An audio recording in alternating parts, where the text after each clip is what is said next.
আরে পদ্মসেনা, কি হয়েছে তোমার?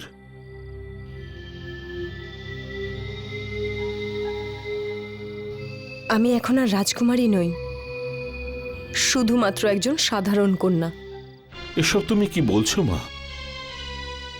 ব্যাপার কি? আমি তোমার মেয়ে হই, তাই একজন রাজকুমারী, তাই না? তাই আজ থেকে তোমার সাথে আমার এই সম্পর্ক ভাঙলাম। তোমার সাথে আমার এই সম্পর্ক ভাঙলাম। না মা পদ্মসেনা, এভাবে বলতে নেই। তুমি এটা প্রমাণ করে দিয়েছো যে তুমি পিতা নও, কেবল একজন শাসক, একজন ক্রূর শাসক, যার কাছে নিজের সন্তানের আবেগের কোনো মূল্য নেই। তোমরা দুজনে ভীমাকে প্রাণে মেরে ফেলার চেষ্টা করেছো।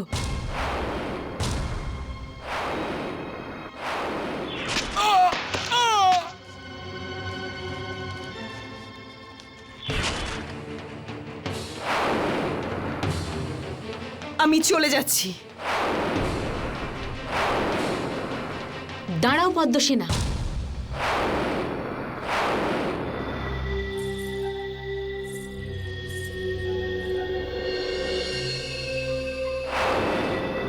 তুমি কোথাও যেতে পারবে না। প্রহরী, বন্দি করো ওকে।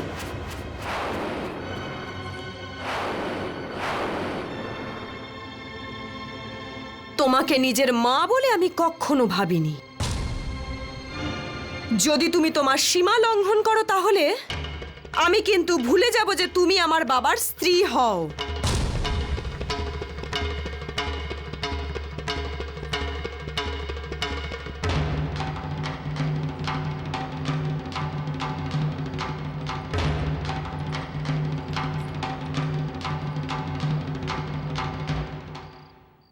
আজ্ঞা দিন আপনি আমায় মহারাজ। আমার নতুন জীবন আমার জন্য অপেক্ষা করছে।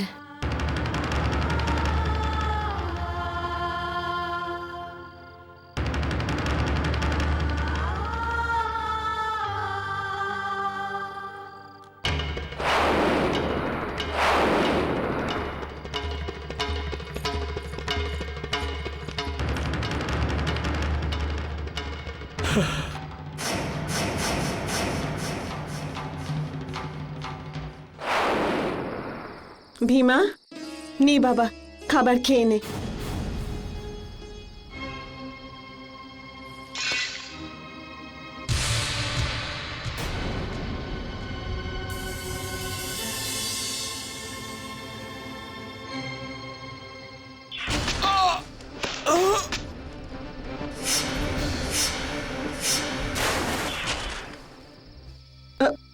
রাজকুমারী, আপনি এখানে?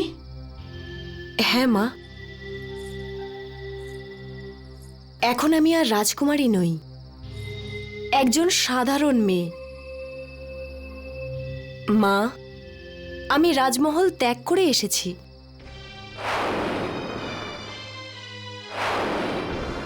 এবার আমার এখানে আসাতে ওখানে কারোর আপত্তি থাকবে না।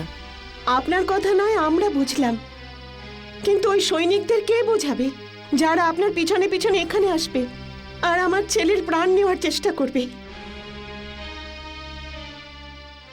আপনি এখান থেকে চলে যান।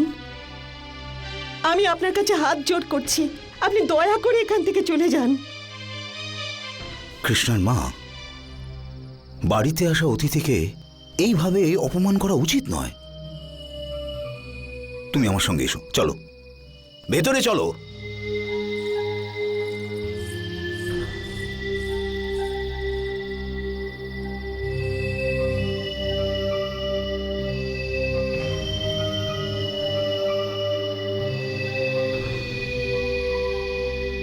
আপনার সাথে যা হয়েছে তার জন্য আমি ক্ষমা চাইছি। আমি রাজমহলের সাথে সব সম্পর্ক ছিন্ন করে দিয়েছি। এটা আপনি ঠিক করেননি রাজকুমারী। এবার আপনি থাকবেন কোথায়, কি করবেন? আমি আপনার চরণে সামান্য জায়গা পেতে এসেছি। রাজকুমারী, এটা আপনি কি করছেন?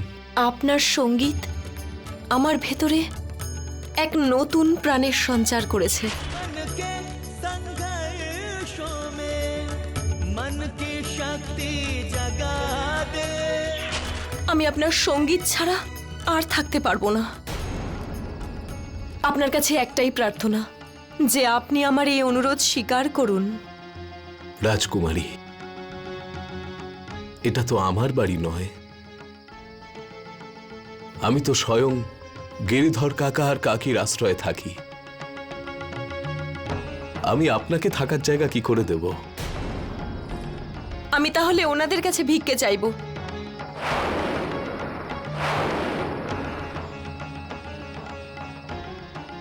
আমি তাহলে ওনাদের কাছে ভিক্ষে চাইব।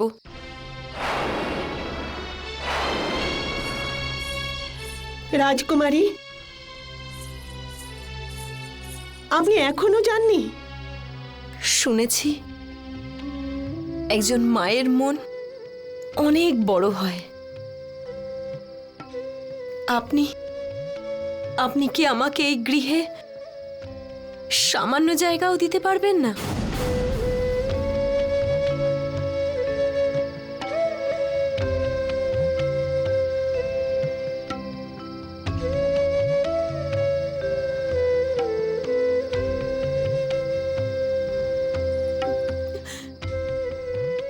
মা,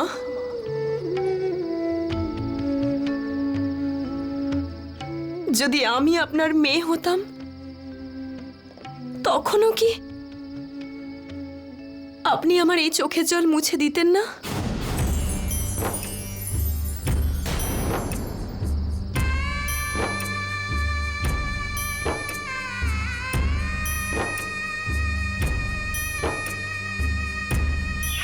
আমি তো তোমার মা। মা নয়, সৎ মা।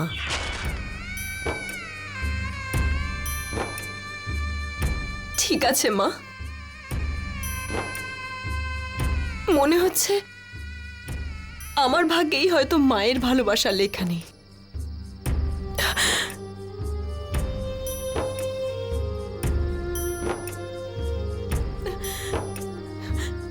আমি আসছি।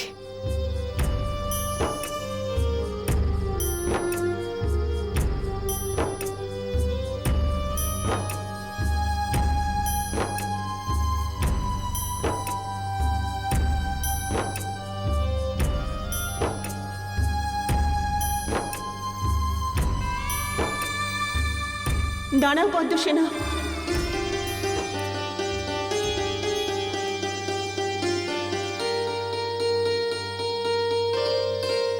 পাগলি, তুই আমার মেয়ে হয়ে এসেছিস না? আমিও তোকে মায়ের মতোই স্নেহ করব।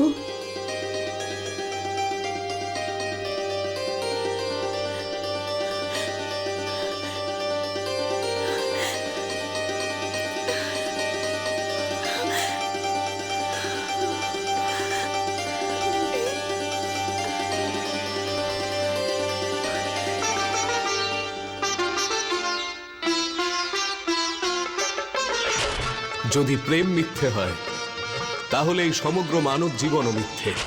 সঙ্গীত তো ঈশ্বরের দেওয়া এক আশীর্বাদ, আর প্রেম সেই গঙ্গোত্রী যাতে ডুবে আমি আবার দ্বিতীয়বার বাঁচতে শিখেছি। মতিভ্রম হয়েছে আমাদের রাজকুমারীর। নিজের পিতার সাথে এমন নির্লজ্জ ব্যবহার। এমন সন্তানের তো মৃত্যুদণ্ড পাওয়া উচিত। চুপ করো মহারানী, চুপ করো। আমায় একটু ভাবতে তো দাও। মহারাজ, যখন ভাবার দরকার ছিল তখন তো আপনি কিছু করেননি, শুধু কন্যার প্রেমে অন্ধ হয়ে গিয়েছিলেন। আজ সেই সন্তান আপনার মুখে কালি মাখিয়ে চলে গেল। এমন সন্তানের তো জন্মেই মরে যাওয়া উচিত। কেন তুমি আমার মনে কষ্ট দিয়ে কথা বলছো রানী? কেন এইটুকু ভাবছো না যে মেয়েকে আমি আমার বুকে পিঠে করে আদর দিয়ে মানুষ করেছি, আজ নিজের চোখে তার সর্বনাশ কি করে দেখবো আমি? সর্বনাশ তো আপনার করে চলে গেছে মহারাজ। আমি তো কিছু বুঝতেই পারছি না যে এখন কি করব। একটা উপায় আছে মহারাজ, যদি আপনি চান তাহলে আমি পদ্মসেনাকে 2 দিনের মধ্যে ফিরিয়ে আনতে পারি। কিভাবে মহারানী? আপনাকে আমায় একটা কথা দিতে হবে। কি কথা?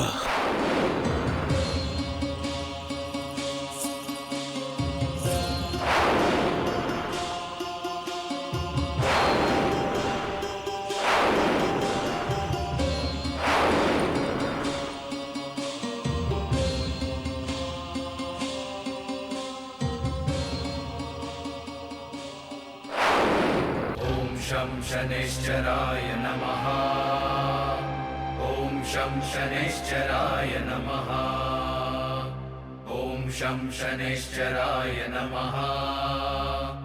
ॐ शं शनैश्चराय नमः।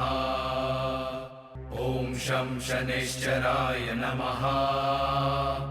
ॐ शं शनैश्चराय नमः। ॐ शं शनैश्चराय नमः। ॐ शं शनैश्चराय नमः।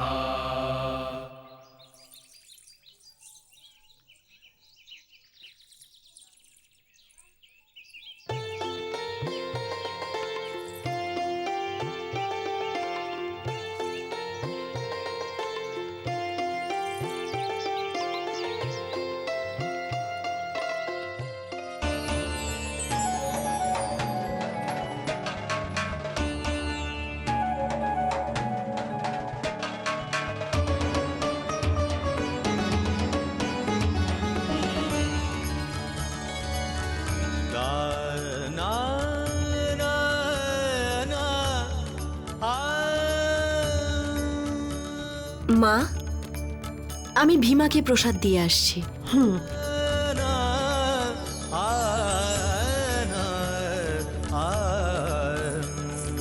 कांटों भरी राहों में ईश्वर खुशी के फूल खिला दे परमेश्वर। এই নিন প্রসাদ।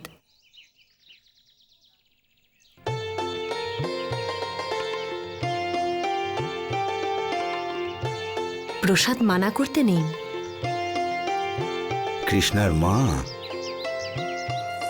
কত ভালো এই রাজকুমারী, সুশীল, ধীর স্থির রাজকুমারী হয়েও ওর মধ্যে একটু অহংকার নেই।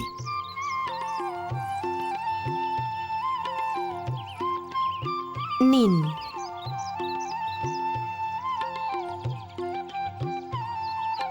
আমি একটা কথা ভাবছি, যদি রাজকুমারী পদ্মসেনা আর ভীমার বিয়ে দিয়ে দেওয়া যায়। এটা তুমি কি আজে বাজে কথা বলছো? কোথায় এক রাজকুমারী আর কোথায় আমাদের ভীমা? আর তাছাড়া ভীমার হাত পাও তো কাজ করে না। কৃষ্ণার মা, এই রাজকুমারী পদ্মসেনা ভীমার জন্য রাজমহল ছেড়ে দিয়ে এখানে এসেছে। এর থেকেও কি তুমি বুঝতে পারছো না ও কি চাইছে?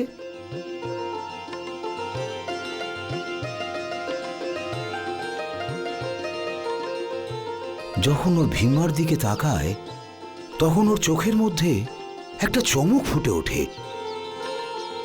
আর তাছাড়া আমাদের ভীমাও কিছু কম নাকি?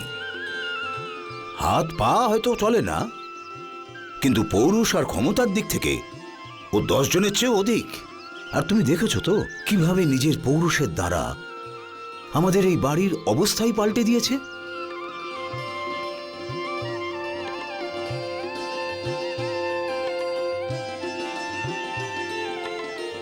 কিন্তু ভীমা কি এই বিয়েতে রাজি হবে?